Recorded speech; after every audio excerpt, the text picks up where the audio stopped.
Título: O Caminho Imperfeito. Autor: José Luiz Peixoto. Editora: Quetzal. Página 189. No princípio do século XX, há um importante debate entre Charles Maurras e Raymond de la Taillarde sobre o romantismo, que muito contribuiu para o renovar da arte. Maurras defendia que a arte, por quanto implicava uma perspectiva do homem sobre a realidade, não podia limitar-se a reproduzir a natureza tal como esta lhe aparecia, isto que para ele consistia na premissa fundamental do romantismo, significaria o contrário da arte. Não é o homem que domina a natureza ou o sentimento, é dominado por ela. A sinceridade romântica, a escrita desordenada e ao correr do pensamento, não constituiriam uma marca pessoal, antes o contrário. À matéria bruta seria necessário acrescentar o polimento construído, o artifício, o humano. Da soma destes dois aspectos é que resultaria o pessoal, nas palavras dele,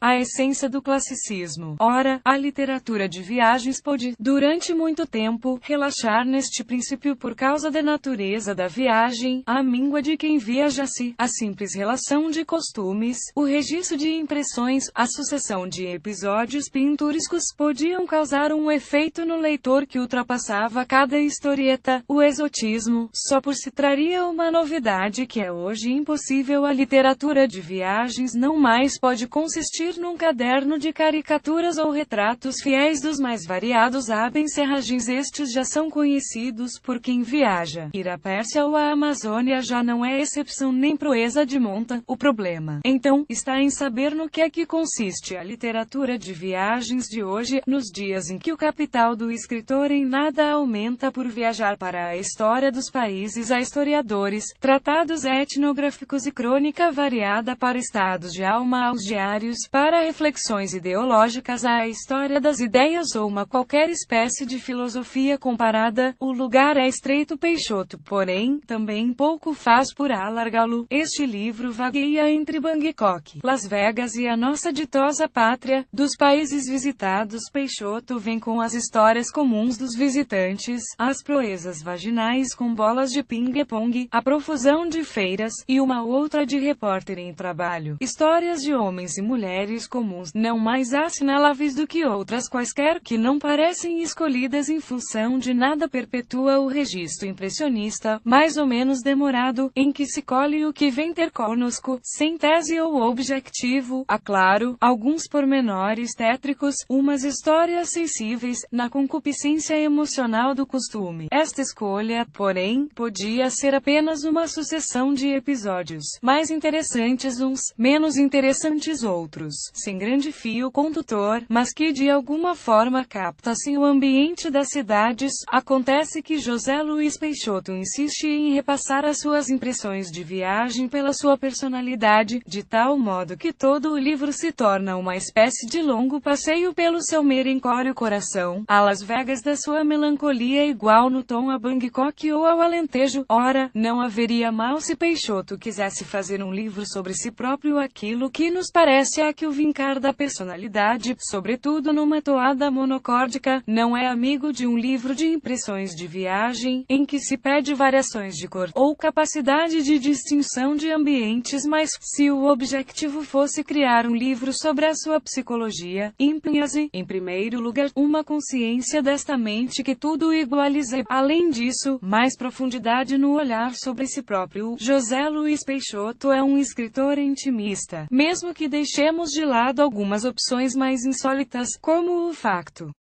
de lembrar, a propósito da Tailândia, as suas idas infantis ao restaurante chinês ou ao cinema para ver o Bruce Lee, ou o convite ao leitor para, quando o encontrar na rua, pedir para ver uma das suas tatuagens. Abundam referências aos filhos, às irmãs, aos pais, e até reflexões sobre a nobreza da sua exposição da intimidade. Contudo, a um escritor tão intimista, exige-se maior detenção nos seus próprios pensamentos. As suas causas são comuns maçadoras de politicamente corretas. Os seus pensamentos tão originais como há pessoas que fazem muita questão de defender as impressões que tiveram, são a verdade e, sobretudo, nunca se estendem por mais do que 1 ou 2 parágrafos. Peixoto faz a pergunta e não espera pela resposta, como se a questão fosse apenas formal, como se, apesar de ser perguntada com grande gravidade, não impedisse a vida de continuar normalmente. O mais estranho, porém, para um escritor que tanto fala de emoções e que tanta atenção lhes dá, é o modo completamente pacificado como olha para si próprio. Todas as críticas, todos os problemas da humanidade, são introduzidos por locuções do gênero a pessoas é assim, com distância, que ajusta contas com os seus olhos, que olha para a maldade da espécie e para as opiniões que considera menores, é confessional, mas só para contar episódios familiares. Se é para confessar defeitos, só os dos outros. O livro começa e acaba com um interesse meio místico num episódio de compra de órgãos humanos numa feira, e continua pelos recantos da sua alma sensível, mesmo que a Piegue-se não empape tantas páginas como nos seus romances. Continua a ser um caminho pouco recomendável. Carlos Maria Bobone, licenciado em Filosofia, colabora no site Velho Critério.